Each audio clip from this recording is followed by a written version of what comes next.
자, 김민석 총리 후단협 얘기. 이게 2022년에 있었던 일이에요, 사실. 2022년에 있었던 얘기를 뭐 이제 와서 새삼스럽게 꺼내는 게 그야말로 말 그대로 파묘죠. 20년 전에 있었던 일.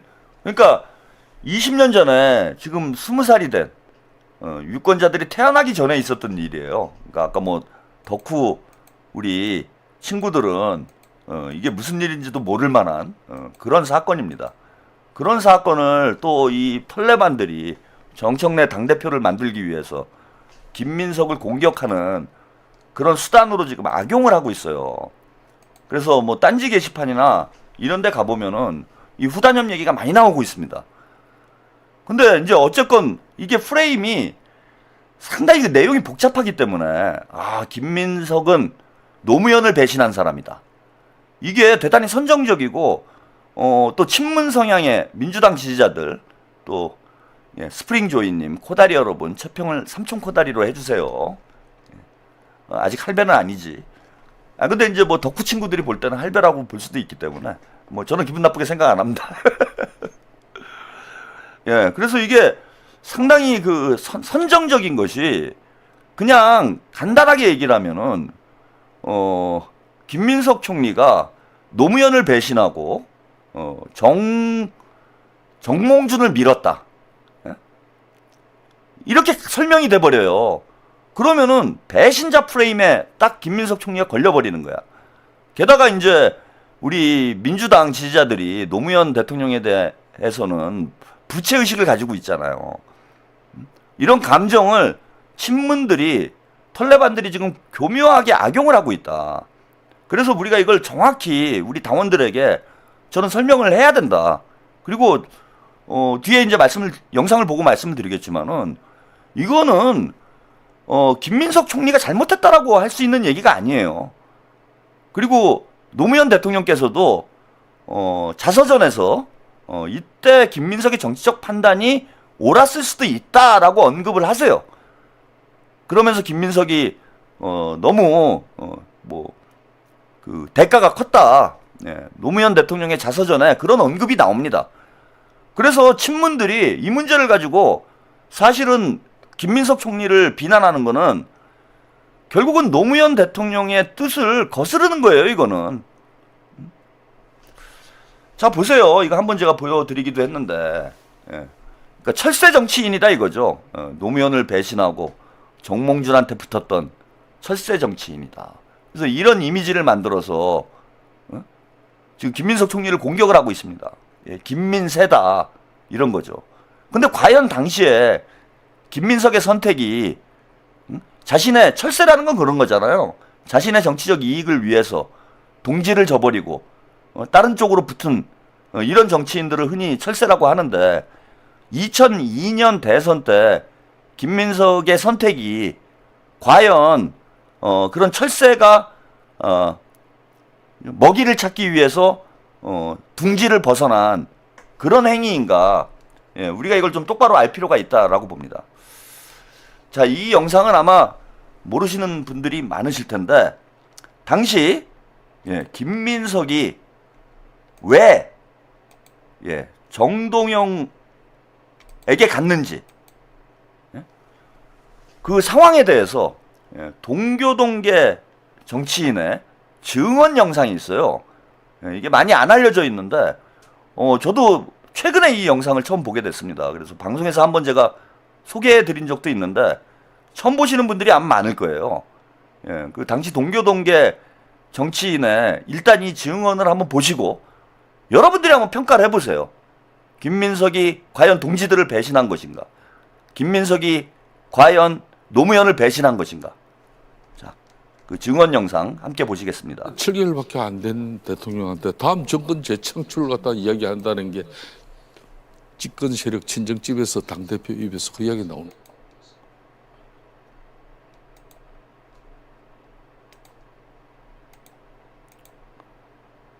그 후단협에 참여했던 건데 그 참여한 이유 뭐 그런 거 좀 듣고 싶어요.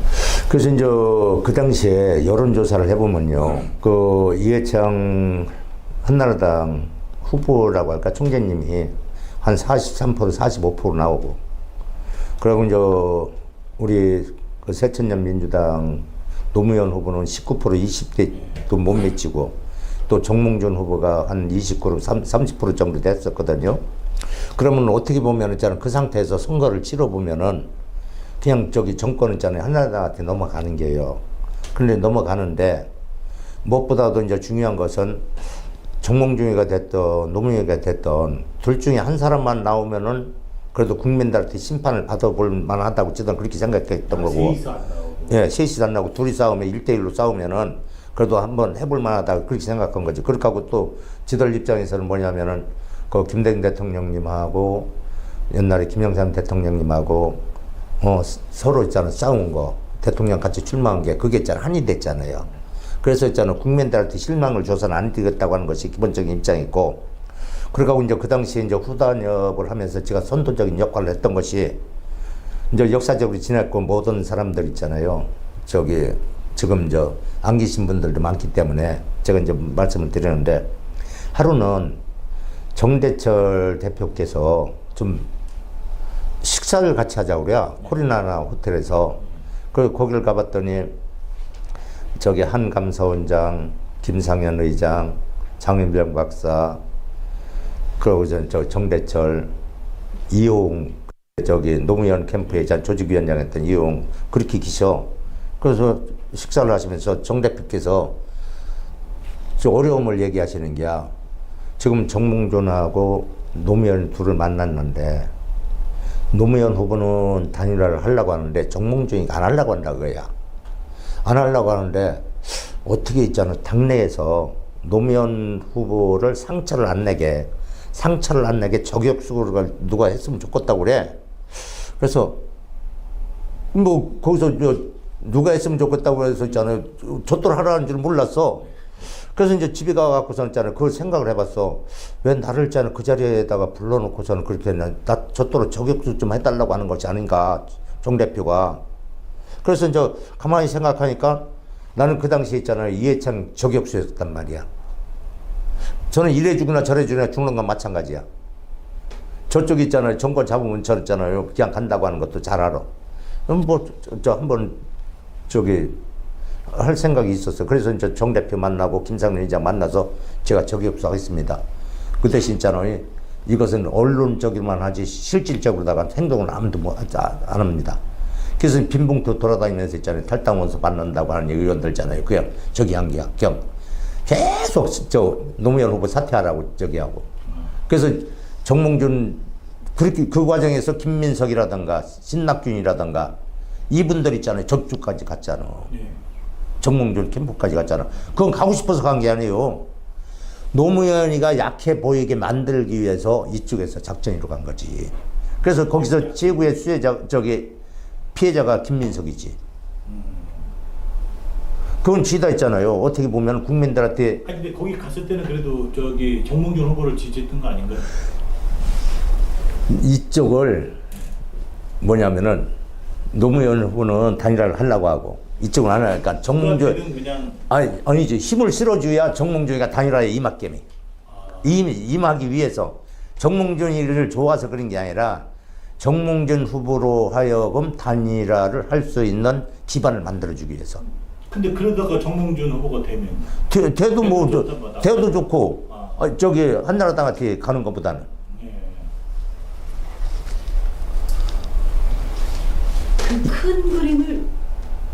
큰 그림을 저기 그릴 적에 김영배 저기 그전에 국회 부의장 하시던 분 정대철 그 김상현 그리고 이제 제가 거기에 저기 한 거 앞제비 노릇을 한 거지. 근데 이제 긴 정치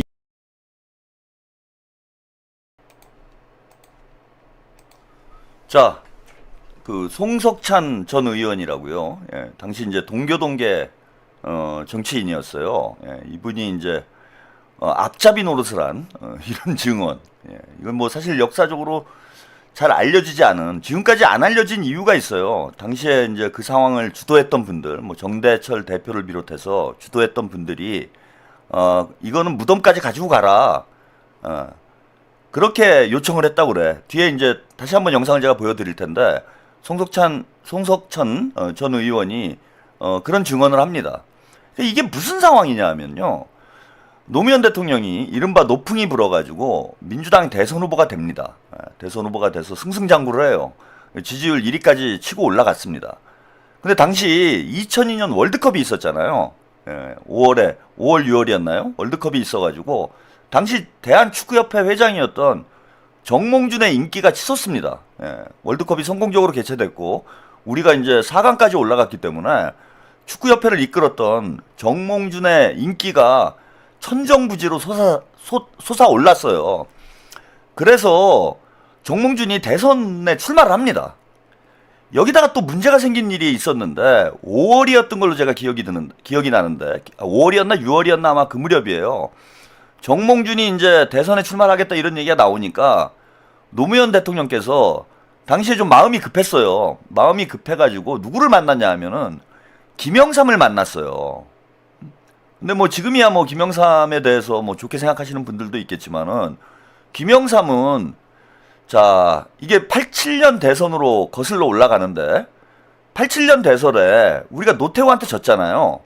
네, 군사독재를 민주항쟁으로 군사독재를 끝낼 수 있는 상황이 됐는데 양김이 분열을 합니다. 김대중과 김영삼이 분열을 했어요. 그래서 뭐 이른바 김종필까지 나왔기 때문에 사자 필승론이라는 얘기가 나왔습니다. 그래서 당시에 노무현이 아니고 죄송합니다. 노태우가 36%를 득표를 했어요.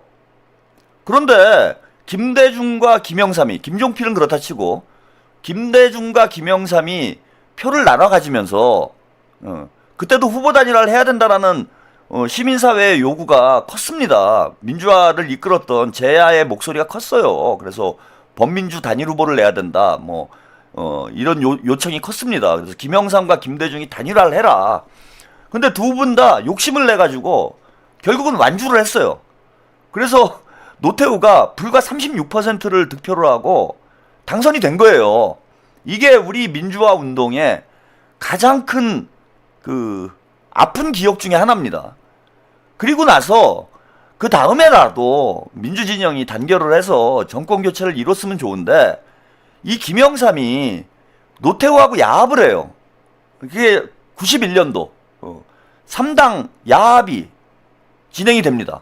그래서 민주진영에 있었던 김영삼이 노태우로 군사독재 세력이랑 손을 잡고 92년도 대선에서 김대중을 꺾고 대통령이 됐어요. 그래 따라서 군사독재하고 손을 잡았던 김영삼에 대해서 우리 민주 시민들이 좋게 볼 리가 없죠. 근데 노무현 대통령께서 개혁을 천명하면서 돌풍을 일으켜서 대선 후보가 됐는데 김영삼을 만나니까 민주 시민들이 좋게 볼 리가 없잖아요. 그 지지율이 떨어집니다. 그 노무현 대통령 입장에서는 한 표라도 또 이 노무현 대통령이 김대중계가 아니에요. 그 김영삼이 노태우하고 민자당을 만들고 합당을 했을 때 그 민주당을 꼬마 민주당이라고 했습니다. 민주당을 지켰던 분들이 있어요. 당시 이기택 총재, 뭐 노무현 대통령 이런 분들이 그 3당 합당에 합류를 안 하고, 그러니까 지금 보면 이제 PK 출신 민주 세력들이죠. 이분들이 3당 합당에 합류를 안 하고 민주당에 남습니다. 그래서 그걸 꼬마 민주당이라고 해요. 그리고 김대중 대통령은 92년도 대선에 패배한 이후에 정계 은퇴를 선언을 하고 떠나갔어요. 예. 해외로 유럽으로 유학을 갑니다. 그래서 이제 차세대 주자들이 뭐 경쟁을 했는데 사실 김대중 대통령의 빈자리를 채울 만한 그런 민주진영의 거물 정치인이 없었어요. 그래서 민주진영이 김대중 대통령이 떠난 이후에 질이 멸렬해집니다. 그때 김대중 대통령이 복귀를 했고 노무현 대통령도 그때 이제 김대중 대통령의 민주당, 새천년 민주당에 합류를 하면서 원래는 이제 김영삼계였는데 이제 민주당에 합류를 한 상황이 된 거죠. 그래서 노무현 대통령의 입장에서 볼 때는 본인이 원래 또 YS계였기 때문에 그 김영삼을 만나는 게 뭔가 민주진영의 외연을 확장하는 데 도움이 될 것이다. 이렇게 이제 판단을 하셨는지는 모르겠는데 어쨌건 결과는 반대로 나온 거예요. YS를 만나면서 김영삼을 만나면서 지지율이 폭락을 해버립니다. 그러면 3등으로 떨어져 버렸어요. 1등 하던 후보가. 그래서 그 이회창은 40에서 50%가 계속 나오는 상황이었고, 예. 그리고 정몽준이 2위를 했고, 노무현 후보가 3위를 합니다. 그 이런 상황이면은 그냥 이회창은 그냥 대통령이 되는 상황이었어요.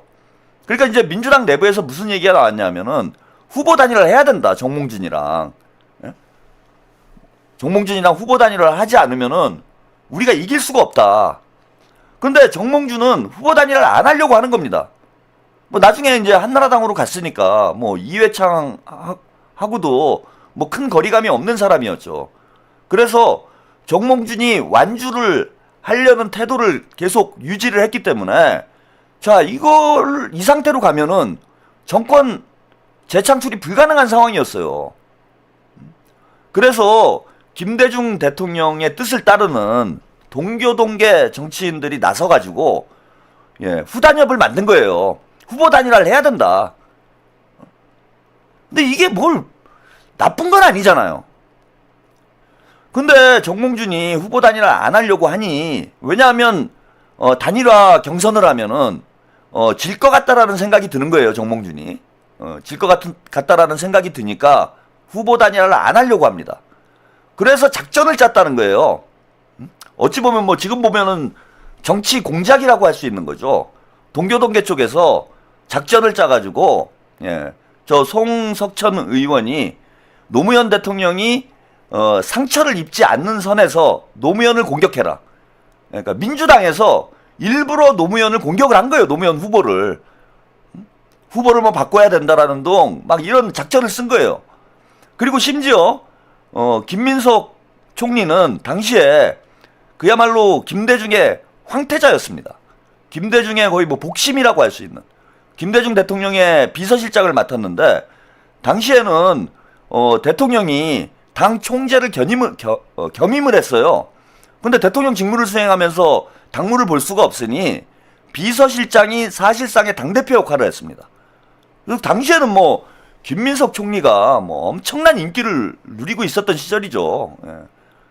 차기는 이제 뭐 김민석이다 이런 얘기가 나올 정도로 물론 뭐 서울시장 선거에서 김영박에게 패배를 하긴 했지만은 민주당의 차세대 주자 김대중의 후계자 황태자로 대단히 주목을 받고 있었던 그런 시점에 김민석 의원이 개인적으로 탈당을 하고 정몽준 캠프에 들어가 버립니다. 그럼 정몽준 쪽으로 완전히 무게 중심이 쏠려 버리는 거죠. 근데 그게 정몽준을 밀기 위해서 김민석 총리가 정몽준 캠프로 간 게 아니고 정몽준을 띄워줘가지고 정몽준이 후보 단일화 경선에서 이길 수 있겠다라는 생각을 갖도록 하기 위해서 일부러 정몽준 쪽에 들어간 거예요. 그러니까 트로이의 목마인 거예요. 트로이의 목마. 쉽게 얘기하면 김민석 총리도 그런 얘기를 뭐 언론 인터뷰에서 하기도 했는데 본인이 스스로 트로이의 목마를 자처하고 정몽준 캠프로 들어가서 후보 단일화 협상을 주도를 합니다. 그리고 후보 단일화 협상이 성사됐어요. 정몽준을 설득을 해서 후보 단일화를 성사시켰고 여론조사를 통해서 노무현 대통령이 단일 후보가 됩니다. 자, 그런데 문제는 뭐였냐면은 대선 하루 전날 정몽준이 후보 단일화 철회 선언을 했어요. 그냥 이대로 갔으면은 사실은 김민석은 정권 재창출에 노무현 정부 승리에 등장에 1등 공신이 될 수도 있었던 거야. 그런데 정몽준이 투표를 하루 앞두고 후보 단일화를 철회를 합니다. 그래서 이제 민주 진영에서 난리가 났죠. 그 당시에 후보 단일화를 주도했던 사람들이 다 이 책임을 다 뒤집어 쓴 거예요. 정몽준이 참 지금도 그 이유는 몰라요. 왜 후보 단일화를 철회를 했는지. 뭐 들리는 썰은 이겁니다. 그 정몽준이 후보 단일화를 철회하게 되는 배경이 뭐였냐면 이거 참 재밌는 얘기인데 마지막 유세가 있었어요. 서울에서 노무현 대통령의 마지막 유세가 있었는데 노무현 대통령께서 사실은 후보 단일화를 하면은 딜이 있을 거 아니에요. 지금도 합당 과정에서 뭐 밀약이 있는 거 아니냐 뭐 이런 이제 논란이 나오고 있는데 후보 단일화를 하게 되면 이제 딜이 있습니다. 그 딜이 뭐였을까요? 정몽준이 차기 대선 후보가 된다. 아마도 이게 딜이었던 것 같아요. 노무현이 대선 후보가 되면 차기 대선 후보는 정몽준이 된다. 이런 아마 딜이 있었던 것 같고, 그러면은 뭐 이제 노무현 정부에서 뭐 총리가 됐건 뭐 중요한 역할을 하게 됐겠죠. 예.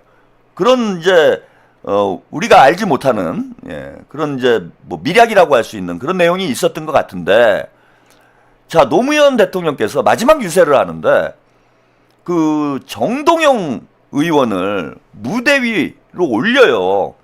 추미애 의원과 정동영 의원을 무대 위로 올려서 무슨 얘기를 했냐면은 차기에 우리가 정동영도 있고 추미애도 있다. 이런 얘기를 합니다. 노무현 대통령께서. 그게 뭐 진짜로 차기를 염두에 둬서 한 얘기인지는 모르겠으나 이 정몽준의 입장에서 볼 때는 아니 약속을 깬 게 돼버린 거예요 이게. 노무현 대통령의 발언이 차기는 내가 해야 되는데 갑자기 정동영 추미애가 왜 얘기가 나오지? 노무현 대통령이 무슨 딴 생각을 한 거 아니야? 내 뒤통수를 치는 거 아니야?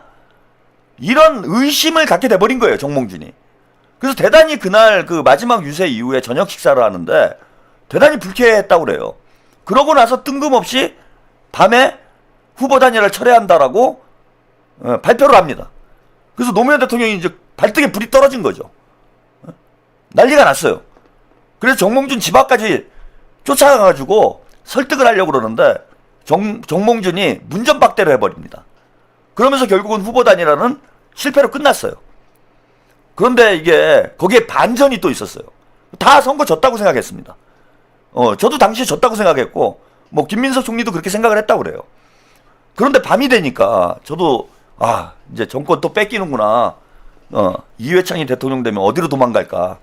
뭐 이 생각하면서 신촌에서 술을 먹고 있었어요. 저는 대선 패배를 이제 확신을 하고 단일화 해도 이길까 말까였는데 단일화가 철회가 됐으니 이 대선은 지는 거다. 이렇게 생각을 했습니다. 그런데 밤에 술을 먹고 있는데 길거리가 소란스러운 거예요. 신촌에. 사람들이 뭐 노란 셔츠, 노란 잠바, 노란 손수건, 뭐 노란 머플러 뭐 이런 걸 들고 나온 시민들이 선거운동을 하는 겁니다. 그 늦은 밤에 선거 마지막 유세까지 끝났는데 그날 새벽까지 우리 시민들이 진짜 촛불 응원봉 혁명 때처럼 거리로 쏟아져 나와가지고 노란 스카프를 두르고 노란 목도리를 두르고 나가서 선거운동을 했어요. 마지막에 끝까지 포기하지 않고. 야, 이거 분위기 이상하다. 예. 저 당시 기억이 아주 생생합니다. 야, 이거 분위기 이상하다. 그러면서 대선판이 뒤집어졌어요. 노무현 대통령이 극적으로 승리를 하게 됩니다. 이것에 대해서 김민석 총리는 반성을 했어요. 뭘 반성한 거냐면 김민석 총리가 본인이 정몽준 캠프로 간 것에 대해서 반성한 적은 없습니다. 뭘 반성을 했냐? 국민의 힘을 믿지 못했다. 시민의 힘을 믿지 못했다. 지금으로 얘기하면 응원봉의 힘을 믿지 못했던 거예요. 김민석이. 그리고 모든 정치를 아직은 그때만 해도 젊었기 때문에 정치를 공학의 관점에서 본 거예요.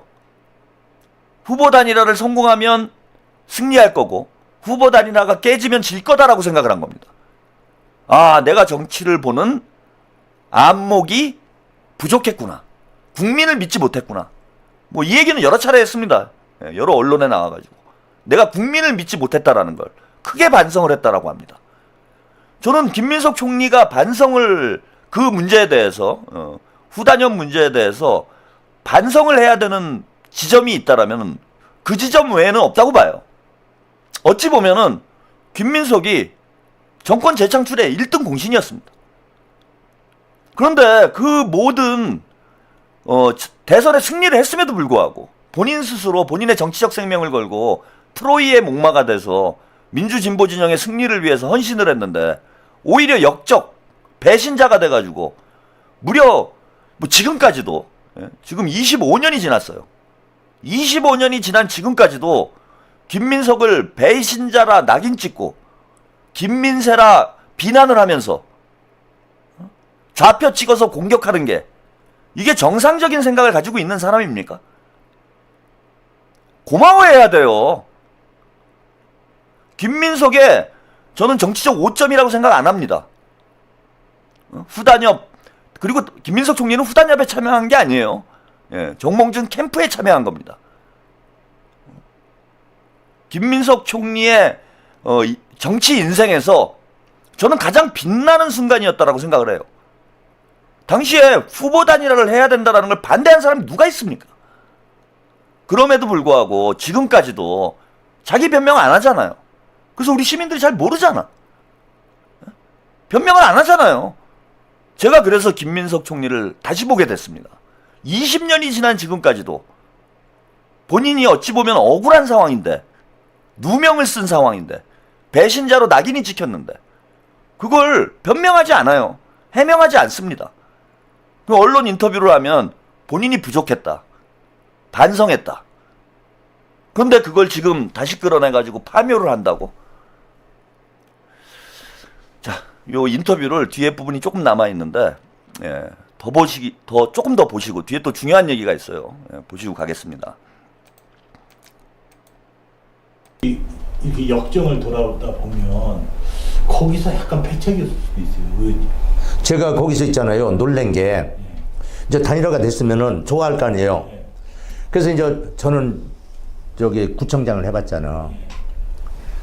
대통령 선거 딱 저 투표날이 다가왔어. 투표율을 올려야 할 거 아니야. 올리려면은 우선 전 유권자들 있잖아요. 투표장을 보내야 할 거 아니야. 중앙당이 와갖고 저 이용 의원이 조직위원장이 있거든요. 이용 의원하고 계속 있잖아요. 저 호남 지방에 전화를 하는 게 단체장들한테 가두 방송해라. 투표에 참여하려고 가두 방송을 해라. 계속 돌아다니면서 투표에 참여해달라고 하는 거 있잖아요. 선거법이 안 걸리니까 각 저기 시군한테 전화를 해갖고서는 했어. 그래서 노무현 후보가 당선이 됐어. 근데 당선되면서 딱 잖아요. 그때 제가 중앙당에 있었거든요. 그 TV를 같이 보고 있었어. 같이 보고 있는데 송석찬이가 노무현 사퇴하라고 하는 게 있잖아. 대문짝맞게 나오는 게. 야, 세상에 여기 TV에서. 그 심정이 어땠겠어? 그게 있잖아요. 그냥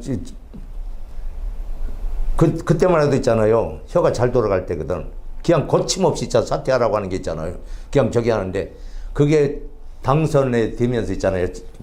그게 나오는 게야. 그러니까 어쨌든 간에 그 본인의 정치 행보를 봤을 때는 이제 딱 거기서 그냥 거기서 저 완전 있잖아요.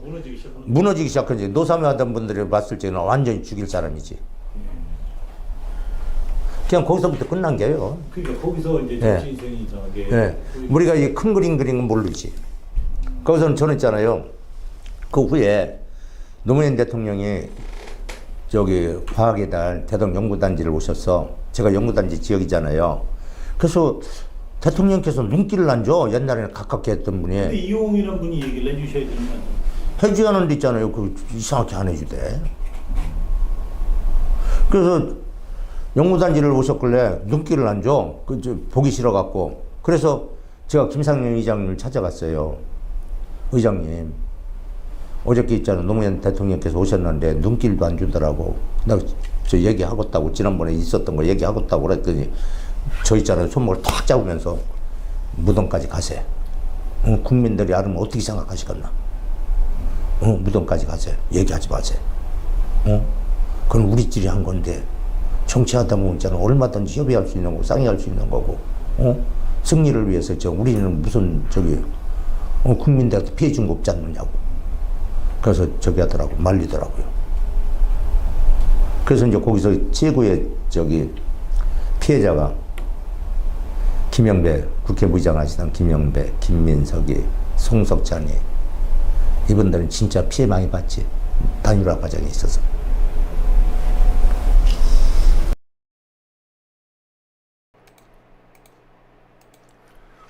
여러분 참 뭉클한 얘기죠. 어찌 보면 뭉클한 얘기입니다. 한마디로 얘기하면 김민석 총리는 뭐 저 송석찬 전 의원도 그렇지만 김영배 국회 부의장도 그렇고 뭐 일종의 블랙 요원인 거예요. 예, 우리 식으로 표현을 하면 블랙 요원이야. 그리고 과연 이게 실패한 작전일까? 저는 성공한 작전이라고 봅니다. 대선 전날 정몽준이 단일화를 철회하긴 했지만 단일화가 됐기 때문에 단일화를 만약에 아예 안 된 상황이라고 생각을 해보세요. 정몽준이 끝까지 완주를 했다. 과연 노무현 대통령 아무리 우리 시민들이 노란 손수건을 흔들면서 노무현의 승리를 외쳤다고 해도 과연 승리할 수 있었을까요? 2002년 대선에서? 그리고 우리가 지금 이재명 정부의 탄생을 볼 수 있었을까요? 저는 아니라고 봅니다. 단일화가 됐기 때문에 철회를 했어도 우리 시민들이 결집할 수 있었던 것이지 단일화 자체가 무산이 됐다라면은 그 시민들이 뭔가 판을 뒤집을 수 있는 그 반전의 기회조차 오지 않았을 거라는 거예요. 근데 저 송석찬 전 의원이 본인은 그 뒤에 뭐 김민석 총리도 그랬지만은 다 완전히 뭐 배신자로 낙인 찍혀서 정치적 생명이 끝나는 두 사람 다 정치적 생명이 끝났어요. 그런데도 자 무덤까지 가져가자. 국민들이 알면 뭐라 하겠는가. 이런 분들이 사실 애국자 아닙니까? 지금까지 20년이 지난 지금 저분이 저 인터뷰를 약속은 안 지킨 거예요. 정대철 전 대표하고가 뭐 무덤까지 가져가자. 뭐 노무현 대통령한테 너무 섭섭해하지 말아라. 뭐 이렇게 얘기를 했음에도 불구하고 무덤까지 안 가져갔지. 저게 재작년이네요. 재작년에 나온 인터뷰예요. 재작년에 나온 인터뷰입니다. 20년 동안 다 이 진실을 감추고 있는 겁니다. 그것 때문에 본인들의 정치적 생명이 끊기고 김민석 총리는 20여 년간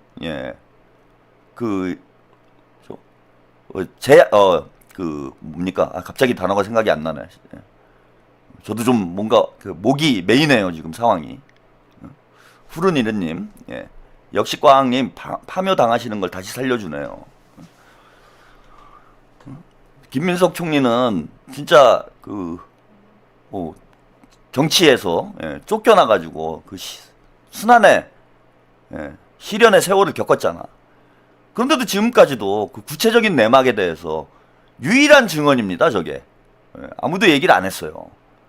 저 송석찬 전 의원의 증언이 유일한 증언이에요.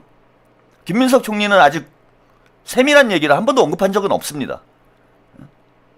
본인이 반성을 하고 있다 이런 얘기를 하고 있죠.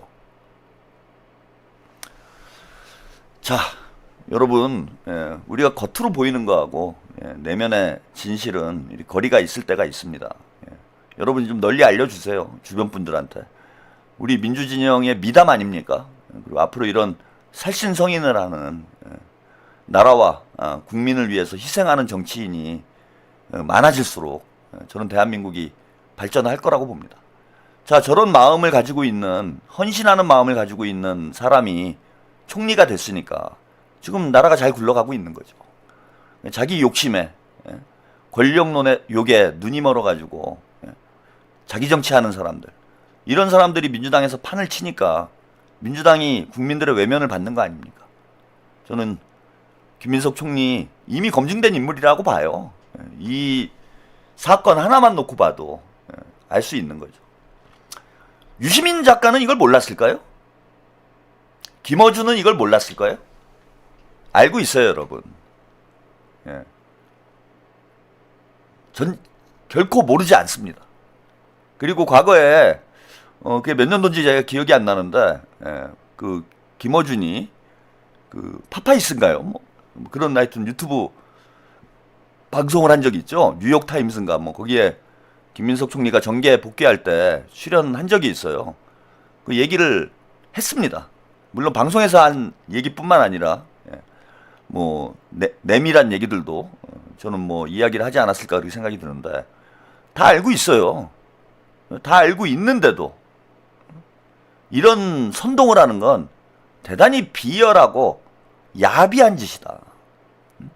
김어준과 유시민이 참 이런 어찌 보면 모함을 하는 거죠. 이런 역적질을 하는 건 그것도 민주정부의 총리를 자신들의 정치적 목적을 달성하기 위해서 이런 식으로 모함을 하는 건 대단히 비열하고 야비한 짓이라고 저는 생각을 합니다. 오늘은 여기까지 보내드리고요. 내일은 뭐 특별한 소식 없으면은 이제 김민석 총리 본인의 증언도 한번 들어보시죠. 예. 이건 이제 제3자의 증언을 오늘 들어보셨는데 시간이 될 때 김민석 총리 본인의 해명도 함께 들어보시면 좋을 것 같습니다. 자, 오늘은 여기까지 보내드리고요. 저는 내일 밤 10시에 여러분 다시 찾아뵙겠습니다. 편안한 밤 되세요.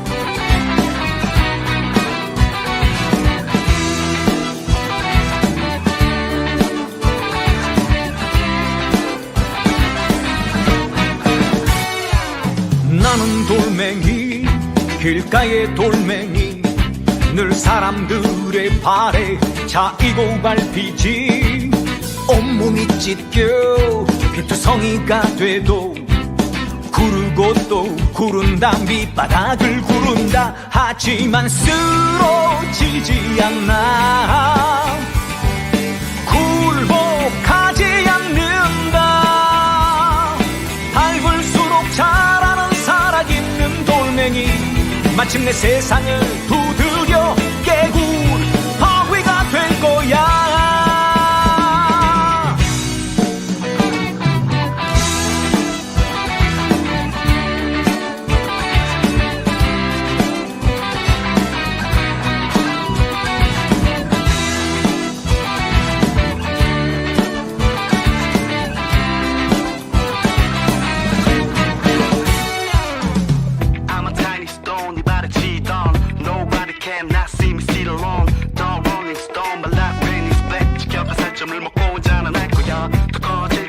언젠가 네가 나를 우러러 볼 거야 I'll be a rock bottom to the top 무시로 짓밟혀도 다시 살아나는 장소 나는 돌멩이 길가의 돌멩이 늘 사람들의 발에 차이고 밟히지 온몸이 찢겨 피투성이가 돼도 구르고 또 구른다 밑바닥을 구른다 하지만 쓰러지지 않나 굴복하지 않는다 밟을수록 자라는 살아있는 돌멩이 마침내 세상을 두드려 깨고 바위가 될 거야 쓰러지지 않나